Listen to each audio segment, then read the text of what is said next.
Assalamualaikum warahmatullahi wabarakatuh. Perkenalkan, nama saya Hasna Maulida Rahmaniar dari PPNS. Di sini saya akan menjelaskan tentang iklim kerja. Pengertian iklim kerja. Iklim kerja adalah kombinasi dari suhu udara, kelembapan udara, kecepatan aliran udara, dan panas radiasi, menurut Sumakmur tahun 2014. Yang kedua adalah iklim kerja adalah faktor-faktor termis dalam lingkungan kerja yang dapat mempengaruhi kesehatan manusia. Faktor lingkungan yang mempengaruhi keseimbangan suhu tubuh adalah suhu panas atau suhu dingin yang berlebihan. Suhu lingkungan dipengaruhi oleh adanya angin, kelembapan, tekanan udara ruangan, dan suhu udara di luar ruangan. Apabila tubuh tidak mampu beradaptasi dengan suhu ekstrim, maka akan menimbulkan gangguan kesehatan. Misalkan, tekanan panas atau heat stress.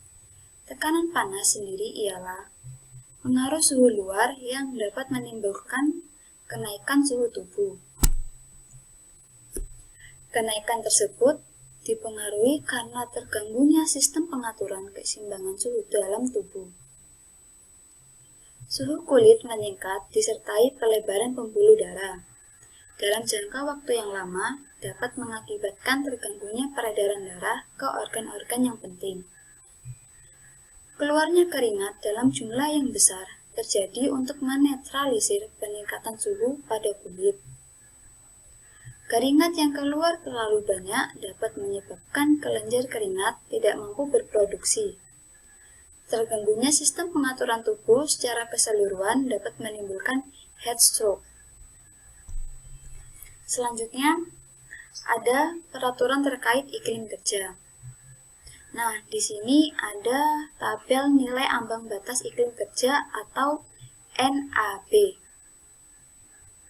Tabel ini menjelaskan waktu kerja setiap jam yang diantaranya 0 sampai 25%, 25% sampai 50%, dan seterusnya. Memiliki nilai ISBB dengan kriteria beban kerja yang ada di bawahnya, yaitu beban kerja ringan, sedang, berat, atau sangat berat. Dengan sumber Permenaker nomor 5 tahun 2018. Selanjutnya di sini ada nilai ambang batas iklim kerja atau NAB sama seperti yang sebelumnya dengan sumber SNI 167063 2004. Dengan tambahan catatan, beban kerja ringan membutuhkan kalori 100 sampai 200 kilokalori per jam. Lalu beban kerja sedang membutuhkan kalori yang lebih besar, yaitu 200 sampai 350 kilokalori per jam. Lalu beban kerja berat membutuhkan kalori sebesar 350 sampai 500 kilokalori per jam. Lalu di sini ada standar iklim kerja dingin atau cold stress dengan sumber Permenaker nomor 5 tahun 2018. Selanjutnya yaitu indeks suhu basah dan bola. Menurut Permenaker nomor 5 tahun 2018, ada beberapa istilah yang harus dipahami, yaitu yang pertama ada ISBB atau indeks suhu basah bola. Pengertian dari ISBB ialah parameter untuk menilai tingkat iklim kerja panas yang merupakan hasil perhitungan antara suhu udara kering, suhu basah alami, dan suhu bola. Yang kedua yaitu suhu udara kering.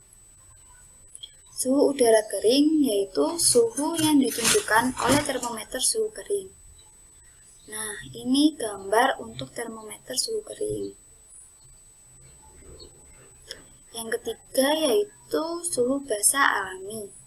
Pengertian dari suhu basah alami yaitu suhu yang ditunjukkan oleh termometer bola basah alami atau natural wet bulb thermometer. Ini untuk gambar termometer bola basah alami. Yang keempat yaitu suhu bola. Suhu bola ini pengertiannya yaitu suhu yang ditunjukkan oleh termometer bola atau globe thermometer. Nah, ini untuk gambar termometer bolanya. Yang kelima yaitu kelembapan relatif atau Q. Kelembapan relatif yaitu perbandingan antara tekanan parsial uap air yang ada di dalam udara dan tekanan jenuh uap air pada temperatur. Selanjutnya ada pengendalian bahaya iklim kerja. Yang pertama ini ada pengendalian secara teknik. Di pengendalian teknik ini kita bisa melakukan yang pertama, mengurangi produksi panas metabolik dalam tubuh. Yang kedua, otomatisasi dan mekanisasi beban tugas akan meminimalisasi kebutuhan kerja fisik para tenaga kerja. Lalu yang ketiga, ada mengurangi penyebaran panas radiasi dari permukaan benda-benda yang panas dengan cara memberikan isolasi atau penyekat dan memberikan perisai. Yang keempat yaitu mengurangi bertambahnya panas konveksi. Kipas angin untuk meningkatkan kecepatan gerak udara di ruang kerja yang panas. Yang kelima yaitu dengan mengurangi kelembapan. AC atau air conditioner, peralatan penarik kelembapan, dan upaya lain untuk mengeliminasi uap panas sehingga dapat mengurangi kelembapan di lingkungan kerja. Yang kedua yaitu ada pengendalian secara administratif. Yang dapat kita lakukan di pengendalian administratif ini adalah yang pertama, periode aklimatisasi yang cukup sebelum melaksanakan beban kerja yang penuh. Yang kedua, untuk mempersingkat pajanan yang dibutuhkan jadwal istirahat yang pendek, tetapi sering dan rotasi tenaga kerja yang memadai. Terus yang ketiga ada ruangan dengan penyejuk udara atau AC atau air conditioner. Perlu disediakan untuk memberikan efek pendinginan pada para tenaga kerja pada waktu istirahat. Lalu yang keempat ada penyediaan air minum yang cukup. Demikian yang dapat saya sampaikan tentang iklim kerja. Saya mohon maaf jika ada salah kata dan salah sikap. Terima kasih. Wassalamualaikum warahmatullahi wabarakatuh. Assalamualaikum warahmatullahi wabarakatuh. Selamat pagi semuanya, perkenalkan saya Febi Dwi Aziza dari Politeknik Perkapalan Negeri Surabaya, Program Studi D4 Teknik Keselamatan dan Kesehatan Kerja dengan NRP 0519040075. Di sini saya akan sedikit memaparkan materi tentang iklim kerja dengan submateri alat dan cara pengukuran. Mari kita lanjutkan. Iklim kerja dan alat dan cara pengukuran. Di sini saya membagi menjadi empat materi pembahasan, yakni yang pertama komponen temperatur serta alat pengukurnya, dan yang kedua alat pengukur iklim kerja di PPNS, kemudian yang ketiga tata cara pengukuran iklim kerja, dan yang keempat hal-hal yang perlu diperhatikan. Yang pertama, komponen temperatur dan alat pengukurnya. Yang pertama yakni suhu kering atau dry bulb atau air temperature atau TA. Untuk mengukur suhu kering dapat menggunakan termometer 3 jenis termometer yang terdiri dari thermocouples yang bentuknya seperti ini, ada hot junction dan cold junction, kemudian disalurkan menuju ke termometer couple. Ini contohnya. Dan yang kedua yakni liquid in glass thermometer atau termometer yang berisi cairan. Ini merupakan termometer yang normal atau yang biasa kita gunakan pada praktikum-praktikum. Di dalamnya terdapat cairan yang dapat bergerak naik turun untuk menunjukkan suhu yang ada pada lingkungan. Kemudian yang ketiga yakni termometer resisten atau resistance thermometer. Bentuknya seperti pada gambar ini dan di ujungnya terdapat sensor. Hasil dari pengukuran suhu kering akan ditunjukkan pada monitor. Ketiga termometer ini merupakan direct reading instrument atau dapat langsung dibaca hasilnya. Yang kedua yakni suhu basa alami dan bola atau natural wet bulb temperature yang disingkat menjadi TNWB. Pengukuran suhu basa alami dilakukan menggunakan termometer yang dilengkapi dengan kain katun basah seperti pada gambar. Jadi kain katun diletakkan di atas air distilasi atau air yang telah disuling dan kain katun dipastikan dalam keadaan bersih. Untuk menggunakan termometer ini menghasilkan hasil pengukuran yang akurat. Selain itu juga dapat dilakukan menggunakan alat Arsman psychrometer seperti pada gambar ini. Yang ketiga yakni suhu radian atau globe temperature. Suhu radian dapat diukur menggunakan black globe thermometer seperti pada gambar ini. Ini merupakan bentuk digital dari black globe thermometer. Termometer ini dilengkapi dengan bola tembaga diameter 15 cm berwarna hitam untuk menyerap radiasi inframerah. Vernon globe thermometer bentuknya seperti yang di sampingnya ini. Ini Vernon globe thermometer merupakan termometer yang sering digunakan untuk mendapat rekomendasi dari NIOSH. Untuk termometer yang menggunakan bola tembaga dengan diameter 15 cm diperlukan waktu untuk adaptasi sekitar 15-20 menit. Kelembapan relatif atau relative humidity. Pengukuran kelembapan udara sangat penting dilakukan karena merupakan salah satu faktor kunci dari iklim yang mempengaruhi proses perpindahan panas dari tubuh dengan lingkungan melalui evaporasi. Kelembapan relatif dapat diukur menggunakan hygrometer atau psychrometer yang bersifat direct reading. Keduanya ini merupakan digital dan bersifat direct reading. Alat ini mempunyai sensitivitas yang rendah, khususnya pada suhu di atas 50 derajat Celcius dan kelembapan relatif di bawah 20%. Selanjutnya yakni kecepatan angin. Kecepatan angin juga sangat penting dalam proses pertukaran panas antara tubuh dan lingkungan, khususnya melalui proses konveksi dan evaporasi. Kecepatan angin umumnya dinyatakan dalam FPM atau feet per minute, juga dalam meter per second. Kecepatan angin diukur menggunakan anemometer seperti pada gambar. Ini merupakan alat untuk mengukur kecepatan angin dan hasilnya akan ditunjukkan pada monitor. Pembahasan kedua yakni alat pengukuran iklim kerja di PPNS. Di PPNS sendiri untuk pengukuran iklim kerja menggunakan alat Wet Bulb Globe Temperature atau WGBT instrumen dengan spesifikasi Quisteam Heat Stress Monitor model 32 serta perlengkapan lain yang mendukung seperti baterai, spidol, dan meteran. Quisteam ini yang merupakan alat digital untuk mengukur tekanan panas dengan parameter indeks suhu bola basah atau ISBB. Alat ini dapat mengukur suhu radiasi, suhu basah, dan suhu kering secara bersamaan. Dan hasilnya akan ditunjukkan melalui monitor yang ada. Tata cara pengoperasian alat Quisteam 32 Area Heat Stress Monitor.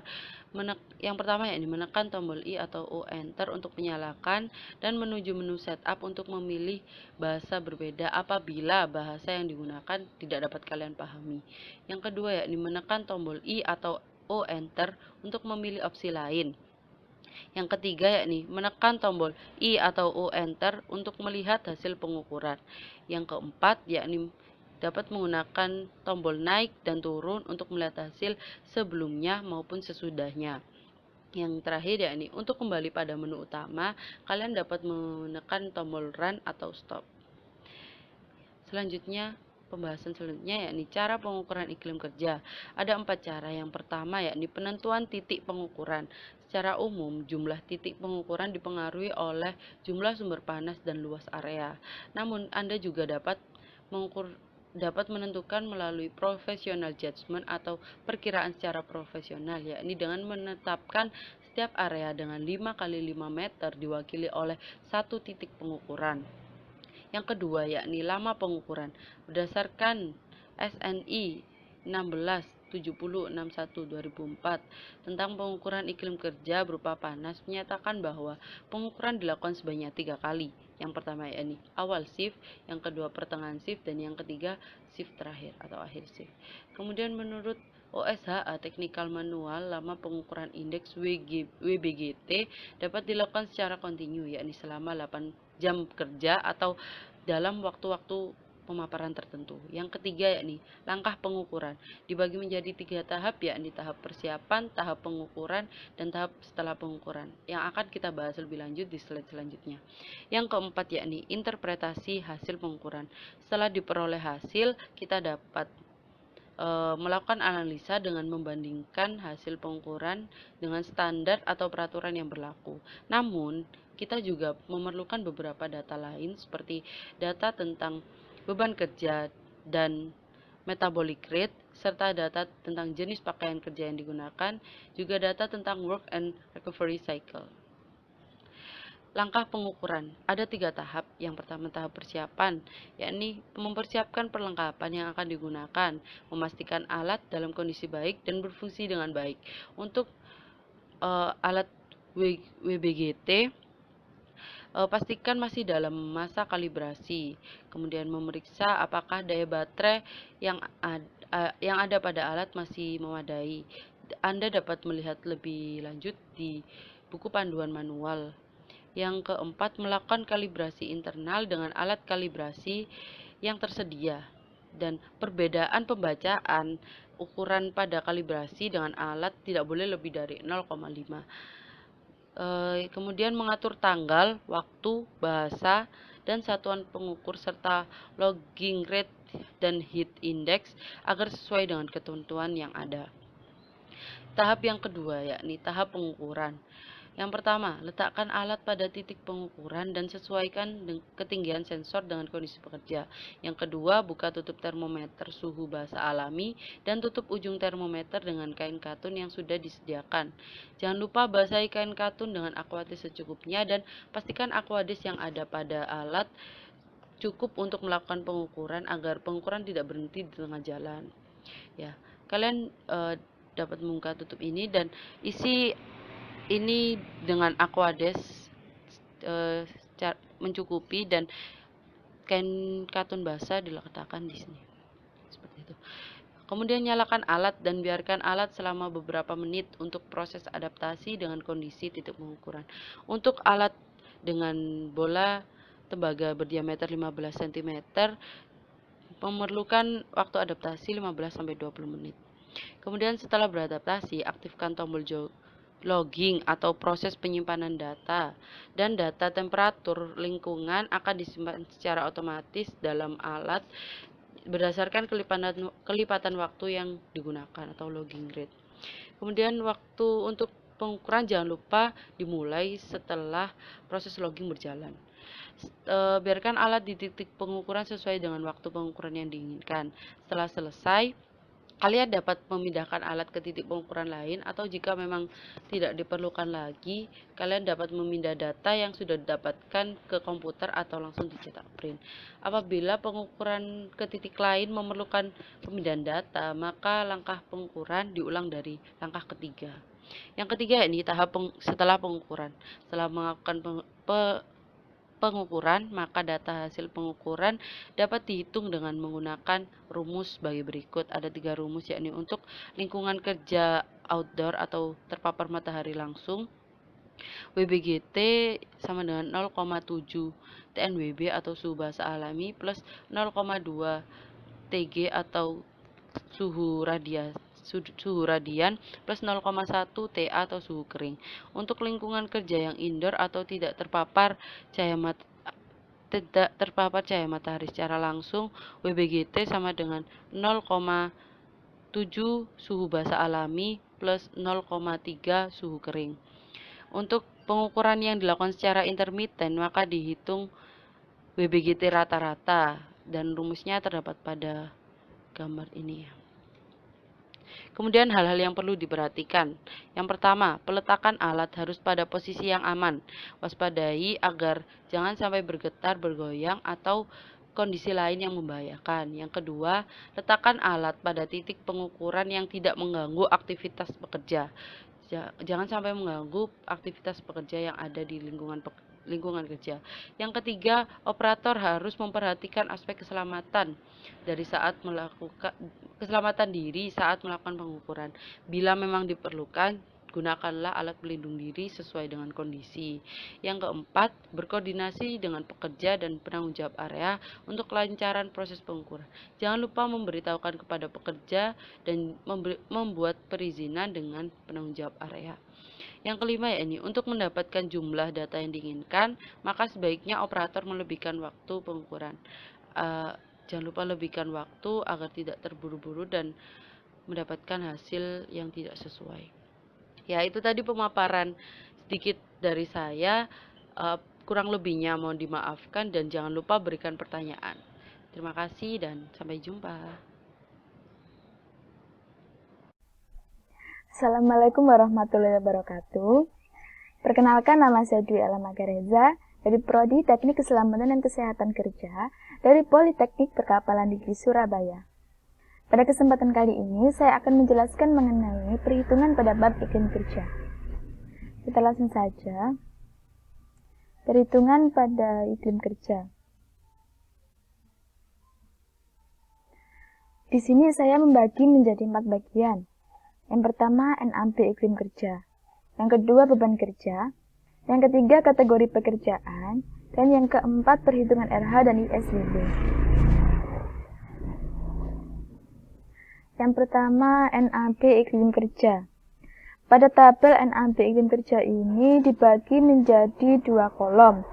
Ada pengaturan waktu kerja setiap jam dan ada kolom ISBB. Kolom ISBB ini dibagi lagi menjadi 4. Beban kerja kategori ringan, kategori sedang, kategori berat, dan kategori sangat berat. Misalnya ini 75% sampai 100%. Jika nilainya 31,0, maka beban kerjanya tergolong kategori ringan. Sedangkan jika nilainya 28,0, maka beban kerjanya tergolong dalam kategori sedang. Begitupun yang lainnya.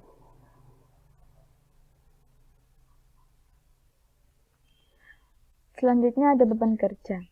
Beban kerja ini dibagi menjadi 2 kolom. Ada kategori dan ada jumlah kalori. Kategori sendiri dibagi menjadi 4. Yang pertama ada ringan, ada sedang, ada berat, dan yang terakhir ada sangat berat.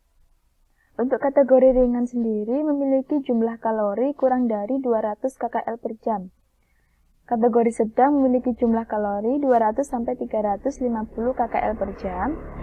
Untuk kategori berat memiliki jumlah kalori 350 sampai 500 kcal per jam. Dan yang terakhir ada kategori sangat berat memiliki jumlah kalori lebih dari 500 kcal per jam. Selanjutnya ada tabel kategori pekerjaan. Dalam tabel kategori pekerjaan ini pekerjaannya dibagi menjadi 4. Ada pekerjaan dengan tangan, ada pekerjaan dengan 1 tangan, ada pekerjaan dengan 2 lengan, dan yang terakhir pekerjaan menggunakan gerakan tangan. Pada setiap masing-masing ini dibagi menjadi 3 kategori lagi. Ada kategori 1, kategori 2, dan kategori 3. Selain itu, pada kolom posisi badan dibagi menjadi 4 bagian juga. Ada posisi badan duduk, posisi badan berdiri, posisi badan berjalan, dan posisi badan berjalan mendaki. Di sini sudah terdapat nilai-nilainya. Misalnya saja, ini menyapu lantai. Menyapu lantai termasuk pekerjaan dengan 1 tangan, kategori 1. Menyapu lantai biasanya berjalan, jadi tinggal diluruskan saja pada kolom berjalan. Ini nilainya 3,90. Selanjutnya, perhitungan ISBB. ISBB dibagi menjadi 2. yakni tanpa panas radiasi dan dengan panas radiasi. Rumusnya berbeda-beda, di mana rumusnya tanpa panas radiasi adalah 0,7 dikali suhu basah ditambah 0,3 dikali suhu bola.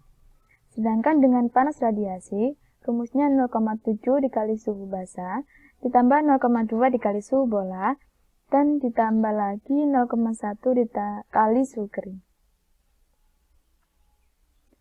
Selanjutnya ada tabel perhitungan RH. Pada tabel perhitungan RH ini di sini menjelaskan suhu keringnya, sedangkan di sini menjelaskan depresinya. Jadi ada pengurangan antara suhu kering dengan suhu basah. Di sini sudah terdapat nilai-nilainya juga. Nanti kita tinggal mencarinya saja.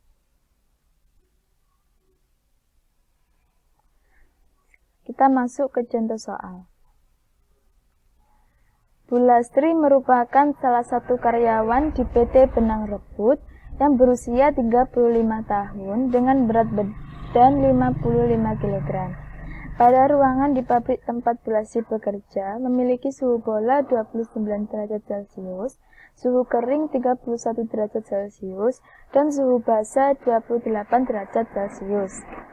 Pekerjaan yang dilakukan oleh Bu Lastri adalah melakukan pemintalan benang dengan duduk selama 40 menit dan pengecekan kualitas benang dengan berdiri selama 10 menit. Hitung beban kerja, persen RH dan ISBB, serta waktu kerja yang dilakukan oleh Bu Lastri. Selanjutnya kita masuk ke pembahasan. Yang pertama kita harus menulis diketahuinya terlebih dahulu. Diketahui suhu bola 29 derajat Celcius, suhu kering 31 derajat Celcius, suhu basah 28 derajat Celcius, berat badan Bu Lastri 55 kg, pemintalan benang dilakukan dengan duduk selama 40 menit, pengecekan kualitas dilakukan dengan berdiri selama 10 menit. Setelah itu kita menuju menjawab soal. Yang pertama kita harus mengategorikan pekerjaannya terlebih dahulu. Pemintalan merupakan menggunakan gerakan tangan kategori 1, sedangkan pengecekan termasuk ke dalam 2 lengan kategori 1.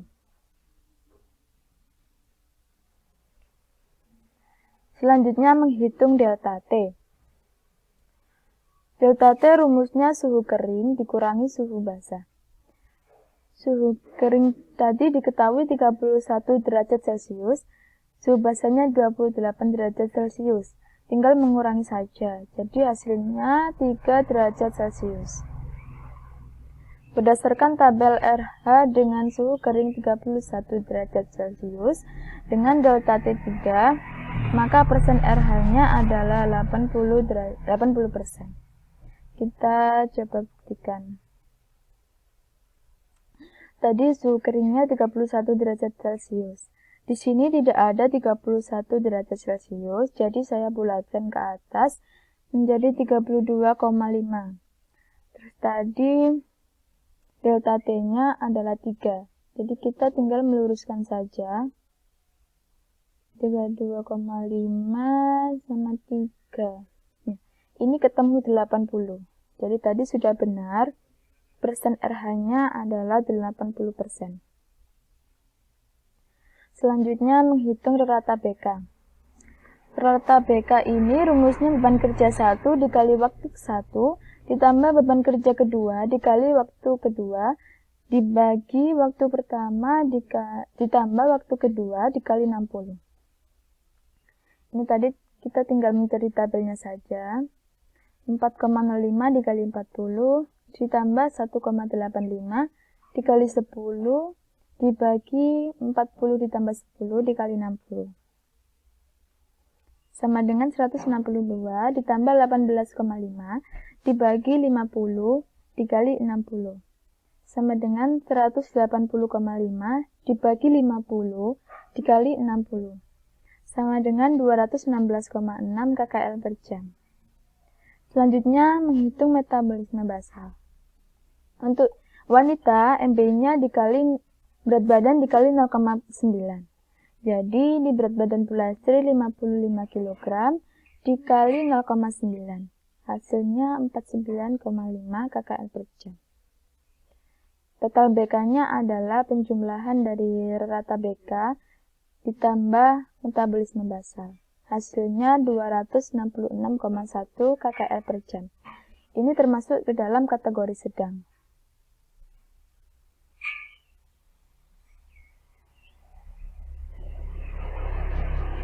Selanjutnya ada perhitungan ISBB. Perhitungan ISBB ini rumusnya 0,7 dikali suhu basa ditambah 0,3 dikali suhu bola. Ini sama dengan 19,6 ditambah 8,7 sama dengan 28,3. Selanjutnya menghitung waktu kerja.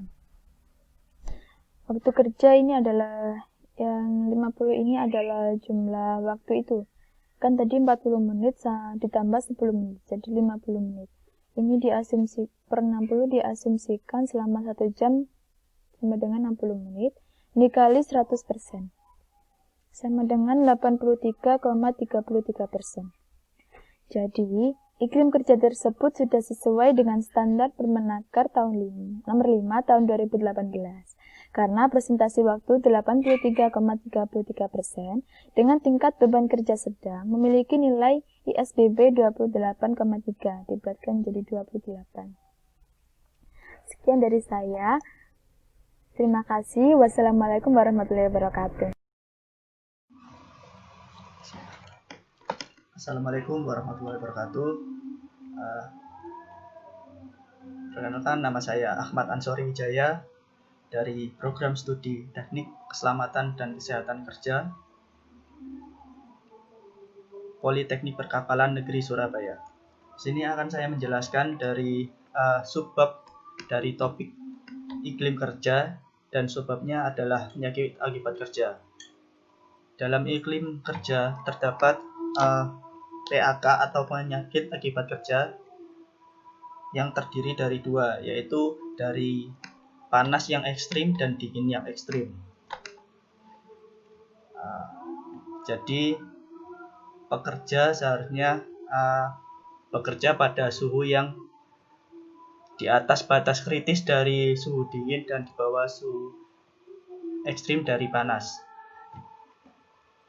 atau sesuai dengan suhu ruangan dan bisa sesuai dengan kondisi pada suhu tubuh normal.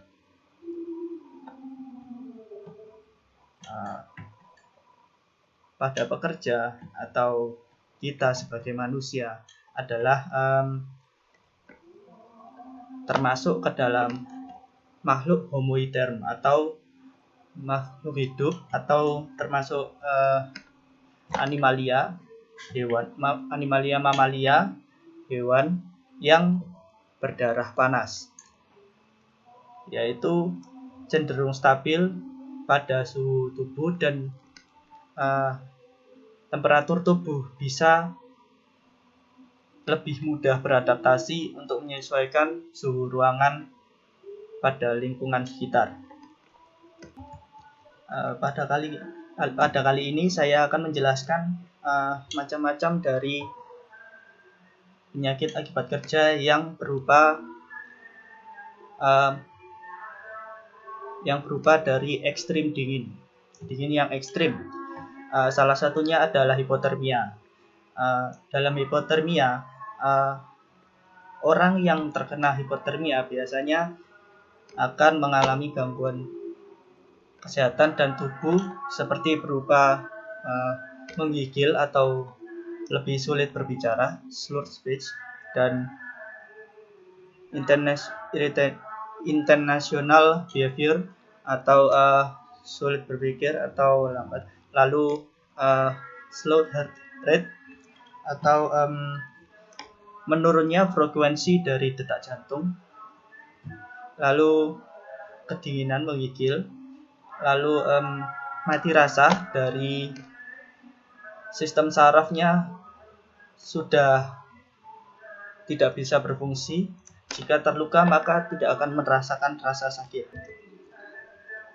Dan ini adalah 4 tingkatan dari salah satunya adalah frostbite atau pada frostbite anggota bagian tubuh yang membeku yang tidak bisa merasakan sakit jika terluka akan dapat sembuh, tetapi dapat mengalami kritis atau kritikal dan kronis dengan gejala-gejala yang sakit, pucat, perubahan warna kulit seperti pada keempat gambar, dan akhirnya timbul gangren yang harus diamputasi atau harus dipotong bagian tangannya tersebut. Frostbite juga dapat meningkatkan risiko dari penyakit antara lain juga yaitu penyakit jantung tadi, karena yang awalnya tadi menurunkan detak jantung frekuensinya, terus asma, bronkitis, dan diabetes. Lalu berikutnya ada dehidrasi atau gangguan keseimbangan cairan pada tubuh, karena seperti yang kita ketahui pada tubuh 90%-nya adalah air atau H2O. Contoh pekerjaannya adalah seperti perkantoran yang pada ruangan ber-AC. Dalam sistem AC yaitu atau cara kerja AC yaitu mengambil air karena bisa mengurangi kelembapan dan menambah kesejukan dengan sistem AC kompresor yang udara dipompa dan diambil airnya akan dengan sebiang rupa akan menjadikan ruangan menjadi dingin. Tetapi orang yang bekerja di dalamnya akan mudah dehidrasi. Itu sebabnya pada orang yang bekerja pada ruangan ber-AC mudah bagian tubuh atau permukaan sering terlihat kering dan keriput kekurangan cairan. Pada ruangan tersebut secara otomatis karena kita berdarah panas akan banyak mengeluarkan panas sehingga akan menyebabkan pemakaian energi dan cairan berlebih sehingga dapat menyebabkan dehidrasi. Pada suhu ruangan dingin juga menurunkan kemampuan indera dari kemampuan visual, pendengaran, dan kepekaan saraf. Beberapa contoh untuk mengendalikannya adalah sebagai berikut, yaitu memakai pakaian berlapis agar menjaga suhu tubuh agar tetap hangat, makan teratur dan mengkonsumsi multivitamin, minum air lebih dari 2 liter per hari atau 8 gelas supaya kondisi cairan dalam tubuh tercukupi. Lalu jangan menggunakan heater atau pemanas secara berlebihan supaya menghindari penguapan yang lebih cepat. Untuk sebagai pengendalian untuk pekerjanya yaitu dilatih atau mengadakan pelatihan tentang cara aman bekerja pada suhu dingin serta pertolongan pertama yang harus dilakukan supaya tak terjadi penyakit akibat suhu dingin pada pekerja. Harus memakai sarung tangan supaya menjaga suhu tubuh atau temperatur tubuh.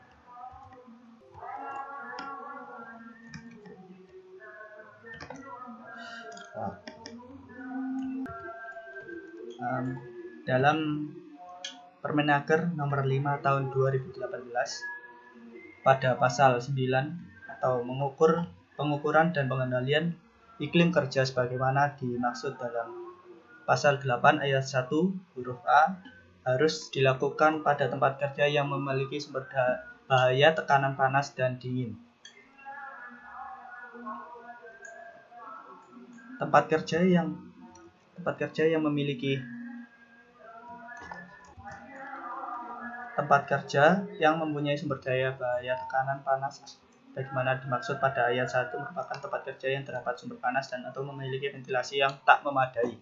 Sedangkan pada tempat kerja yang memiliki sumber bahaya tekanan dingin Yang dimaksud pada sini adalah seperti ruangan ber-AC atau ruangan pada freezer atau industri penyimpanan olahan bahan makanan daging. Karena untuk mencegah pembusukan makanan dan pengawetan makanan. Yang dimaksud dengan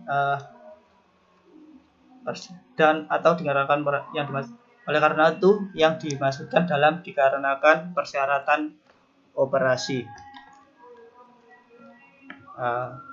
Dan jika hasil pengukuran tempat kerja tersebut sebagaimana pada ayat 2 yaitu dan ayat 3 tersebut melebihi nilai ambang batas maka atau standar yang harus dilakukan dalam pengendalian.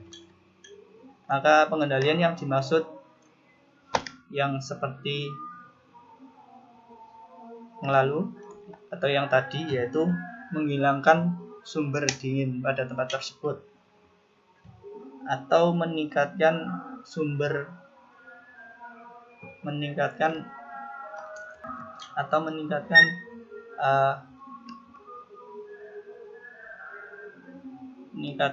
pada dengan pakaian atau alat pelindung diri dan mengisolasi atau membatasi pemberian batasan pada sumber-sumber bahaya tersebut, menyediakan air minum atau sebagai pensuplai cairan pada tubuh pekerja dan mengatur atau administrasinya atau mengatur dan membatasi waktu kerjanya serta penggunaan baju kerja atau APD.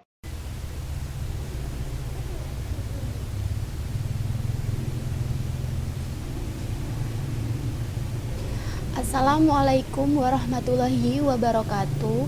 Saya Dwi Wanda Nur Syarifah, NRP 089 dari kelas K32C. Di video ini saya akan menjelaskan tentang penyakit akibat kerja dari iklim kerja. Penyakit akibat kerja menurut Kepres Republik Indonesia nomor 22 tahun 1993 adalah penyakit yang disebabkan pekerjaan atau lingkungan kerja. Penyakit akibat kerja terjadi sebagai pajanan faktor fisik, kimia, biologi, ataupun psikologi di tempat kerja. Berikut merupakan 5 faktor penyebab penyakit akibat kerja. Yang pertama, ada golongan fisika yang meliputi suara atau kebisingan, radiasi, suhu panas atau dingin, dan pencahayaan. Golongan biologis disebabkan oleh bakteri, virus, dan jamur. Dan golongan kimiawi disebabkan oleh bahan kimia, gas, uap, larutan, maupun debu. Kemudian ada golongan fisiologis yang berupa penataan tempat kerja yang kurang ergonomis dan cara kerja yang kurang tepat. Dan yang terakhir ada golongan psikologis yang meliputi depresi dan stres psikologis.